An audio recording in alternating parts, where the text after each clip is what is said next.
Former executive secretary denied that he resigned out of his own accord. So ano po yung totoong reason kung bakit po siya tinanggal at sino po yung nagpatanggal? Muli, binanggit na po natin ang ating sagot at sila'y nagkausap na po at sinabi nga po natin, pabayaan na po natin at sila naman po ay nagkausap na. I'm sorry, hindi namin pwede pabayaan because the taxpayers who are funding the government and are actually paying the salaries of this administration is actually asking for the truth from the palace. Bakit po natanggal yung executive secretary at sino po yung nagpatanggal sa kanya? Hindi ko po masasabi kung sino po nagpatanggal sa kanya. Binanggit ko po kanina na hindi ko po alam kung sinong kausap niya.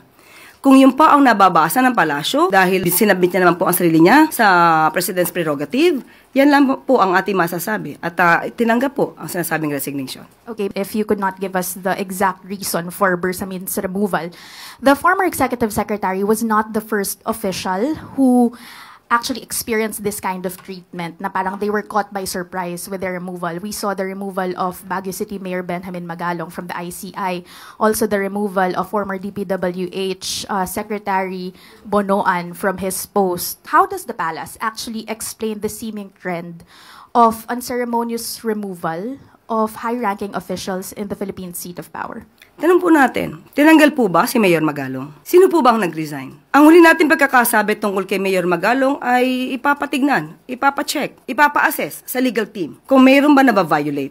Wala pong nagpa-resign kay Mayor Magalong. Action niya po yan, voluntaryo. Kaya hindi po pwedeng isama o sabihin na may unceremoniously call for his resignation. Yung nire-raise po nitong mga opisyal na to is that nauuna lagi daw po yung yung announcement before they were actually called on or discussed yung issue with themselves.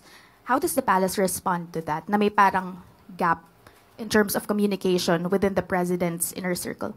Tandaan po natin, lahat naman po kami ay ang aming service ay upon the pleasure of the president. Sabi nga nila, pagpasok mo dito, hindi mo alam kung ito na yung huling araw mo. So lahat po kami dapat ay handa doon.